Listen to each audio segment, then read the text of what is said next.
ทวนเก่า2:24แม่หนูขยาม8:22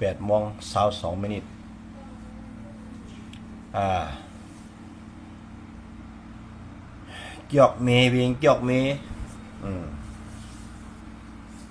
ซึกผียามกุมทิ้งแขนต่อไตมาวันเมื่อนั้นปันซึกไตมาเรียบจำลาถึงมาวันเมื่อไหร่กำไรซึกพีปาตีเมื่อสูงวันให้อันคิงเสือแทนคิงป่างผ้าคิงสู้ไอ้หลายๆเจ้าหลายๆก็อันแลกองหลังต่อปีน้องเจ้าคือวันเมืองไต้เหมือนด้านเขาขายกินแผ่นดินบ้านเมืองไต้วันเมื่อไหร่ไรอยู่ไรเย้าจอกเมย์ก็ไปปลองเขาว่าอุเปิงเนี่ยก็เป็นเฮือเวลาวันน่ะเขามาเก็บเส้นหมายโหกวนในเวียงจอกเมย์หัวเฮินคืนเฮินออกเฮินอันเขาว่าเขาเตด่าไม่เห็นไม่เย็บอันเนี่ยว่ะก็กับเปิดกล่อมบอกซื้อก่อนเนาะก็ให้ในก้นบอกเลยมาถามชื่อถามเสียงก็ได้มีหลายก้อเฮินมีหลายก้อเฮินได้มีหลายก้อเนี่ยนะกำเนิดขายามลาดูว่ามีซึกใจก็เหมือนตั้งมีเอานั่นน่ะวันเมื่อไหร่เขาจะไปปองเจอเขายิ่งจะมาหาโทรมาจ่าได้เนี่ยปองเจอยันเขานะอันเขาแขนกระปุกมากเลยเขาก็ทำกุ้มทิ้งสังไรเหมือนตั้งเขาขายเป็นแผ่นดินวันไม่บ่นว่าเขาขายเป็นแผ่นดินน้ำเมืองเขาทำจะล้ำบาเสไตเนไตไม่อยู่ก็เหรอเมื่อเมื่อจำเหตุการณ์ยังเนี่ยว่าจะซึกจางมาจางมีเก่ามีเผอจางมาหรอกโคเขาเนี่ยคนเมืองไต้เนี่ยเขาเจ็บจางเนี่ยเพื่อก็ไว้กับว่าวันเมื่อไหร่พยายามหลัดดูเฮิร์นไต้ติเป็นเฮิร์นเปิ่นเวียงไต้เป็นเวียงเปิ่นลูกหลานไต้ติเป็นลูกหลานจับซึกเปิ่นไม่ยิงไต้ก็จะเป็นเย็นเป็นมีเปิ่นย้อนสังลาย้อนจับซึกไต้ในจุ่มพียามแขนต่อไต้หนังกันให้ต่อไต้หนังกันเฮ็ดหางปอมีคนเมืองกองหลังไหวนาเป็ดไหวนากว่าอยู่เตยโฮมเงาเบิ่นเหมือนตั้งก็ยิ่งหน่อยมากก็อยู่จำกันไหนขึ้นไปหาโฮมเงามันก็ในมันใครโฮมรวมมันแล้วลูกว่าโปรลองเขาได้ตึกเรื่องหมูเจเนี่ยก็เนี่ยเรียนมากขึ้นที่ห้างเก่าขึ้นนั่นน่ะตัวนี่น่ะเขามาก็มาเฮ็ดปังป้อยลงหับตอนกัน3 วัน 3 คืนร่วมหนาไม่ได้ขึ้นช่างหลวงก้นเขาไว้กับผมไม่มีนอนในห้องให้ก้อนหอเนี่ยมันใครขึ้นเอาเขาว่าเขาเดือดผมมันไอ้ขอมาหลัดกวนเขาเนี่ยเป็นตับซึกได้7 จ่าเป็นเฮ็ดดาวคนเมืองใต้ผมกวางเหรออยู่เมืองในมันหูหรอว่าอยู่เมืองเหรอด้วยปังสร้างในเฮือนผู้ใหญ่ผู้หลวงผมมีกันนั้นเมืองเขก็มีที่เฉียวเทียนมีก็หลายตีบางกี้ลอยแหลมเบียนกูมันทะเล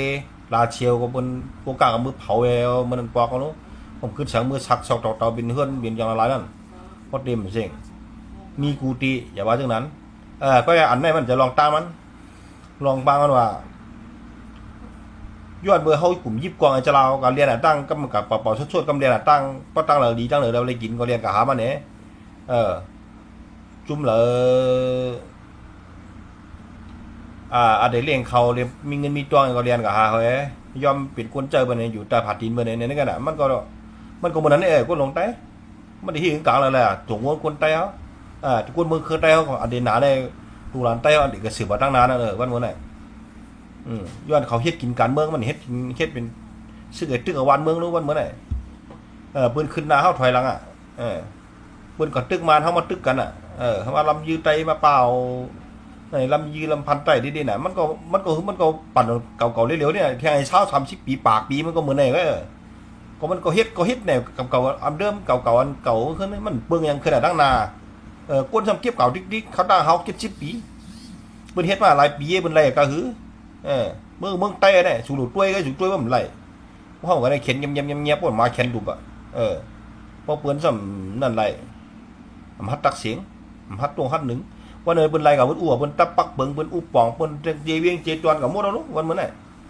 เอาจีเบ้งจีตัวเขาตายก็เย่าละลายไปเลยนั่นน่ะเอาคนเมืองตายก็เย่าละลายดำเรือเป็นหมักออกมาเรามือว่ามือซื้อมาหมักมาโยน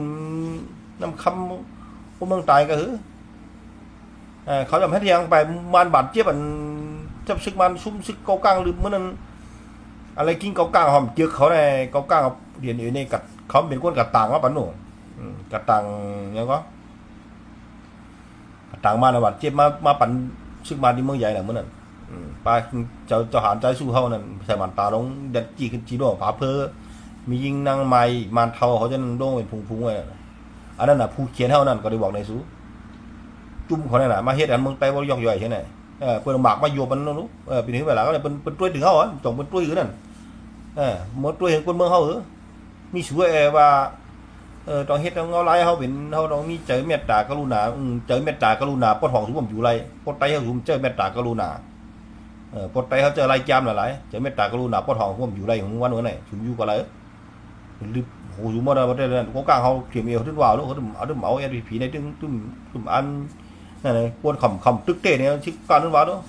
มันตึกคำตึกช่องใครจะมาเก็บขวัญคนเมืองตุกข่ายันเขาแกในตึ้งวันนั้นเขาออกมาเมื่อวันซื้อนี่ก็ลำดูเป็นคนเก็บขวัญเขาเรียนว่าขี่วันหลังปั๊บยาปั๊บนายกันนู้นั่นน่ะเขาเฮ็ดไหนปอเฮ็ดดีมันคนไรดีนั่นน่ะ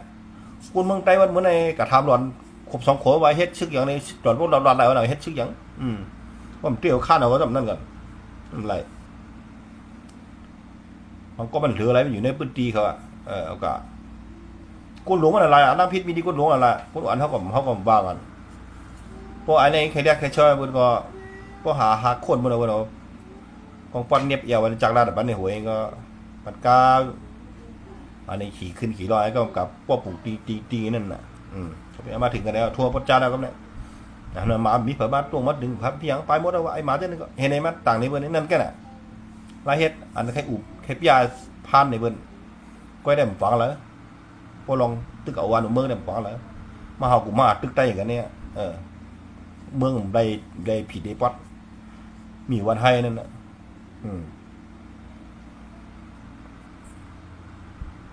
วันเมื่อไหร่เฮ็ดเก่าเฮ็ดเมื่อ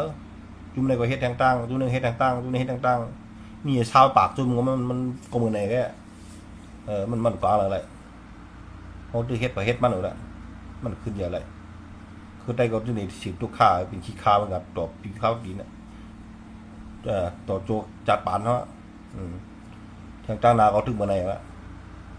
ย้อนไปวนเขาเก็บตื่นตันเบิ่นตันวนตันเบิ่นวนยาวๆเขาวนเก็บแต่ปันตัวเขาแต่เขาเลยกินเกี่ยวกินม้วนก็ลูกดังนางมีเลยเกี่ยวเลยเชื่อก็มันวนตาเดียววันเอาเมืองแต่ไหนแต่เมียตากรุณามันนำหนามันก็เลยไปเรื่องไหนคนเมืองใต้ก็ตุเด็กทุกข้าทางใต้หึงอย่าว่าเด็กกัดเย็นเฮ็ดมาก็เป็นเช้าเป็น70 ปีอันดาเบิร์นวันเนี่ยมันบอกว่าแค่คำกะหามาเขาเหยียบกับดีเนาะเนี่ยเสรีหน้าตาได้ผมขึ้นชังยิดย้อนชูเฮ็ดไหนย้อนชูเปลี่ยนไหน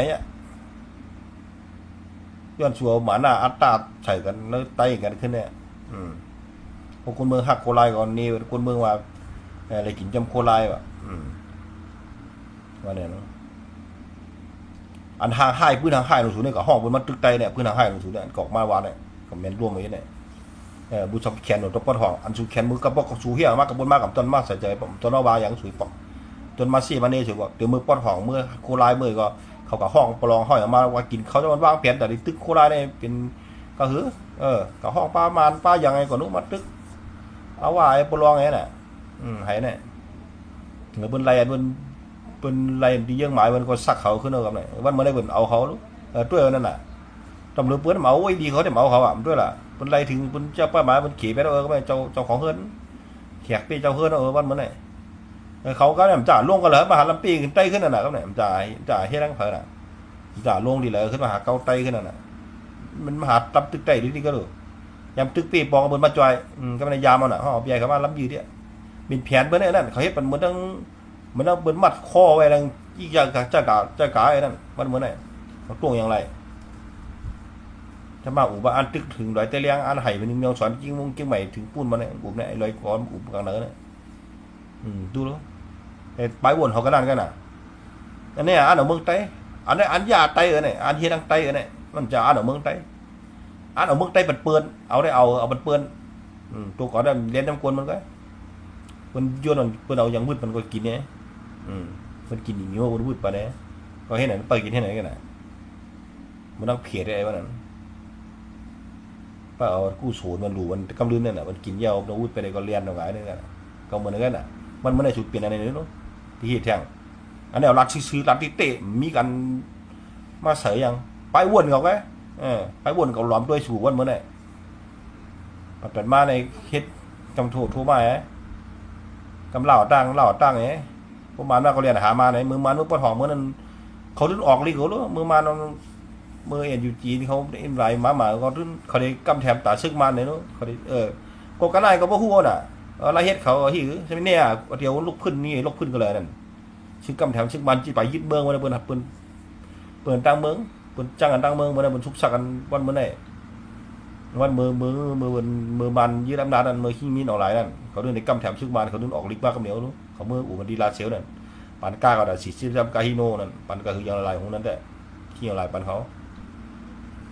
นั่นแหละเขาเอาลูกเพื่อนเอาขึ้นเมืองเอาด้วยกันได้กันน่ะเขาอยู่รถวันหนึ่งมาผมจะว่าชึกอันเขาตึกเปอะไรจะได้ขึ้นตกซุ้มมันเขาขึ้นเรียนไหนเป็นติดที่ชี้แทงเนี่ยน่ะโดยมากกว่ามันก็อะไรเฮ็ดก็เฮ็ดนั่นดาลายปอกก็รู้จะปอกเหลวรู้ก็เพราะฉะนั้นแหละทัดสางด้วยคนเมืองแทบตัดสินใจจุ่มเลยเฮ็ดเป็นซึกเตเฮ็ดตัดเจอคือไตเตด้วยเหรอวนเขาก็เหลียวต้องมาหยุ่มครับสู่เจ้าก็มีอ๋อมีปลายวนก็ทัดสาวก็เหลียวจุ่มเลยเฮ็ดหมันเมียนจุ่มเลยเฮ็ดป้อมใครเป่าช่วยๆเรากับเราปุ่นใครเป่าช่วยๆเรื่องปุ่นก็ใครเป่าช่วยๆได้ก็ป้องกัดก็กินนี้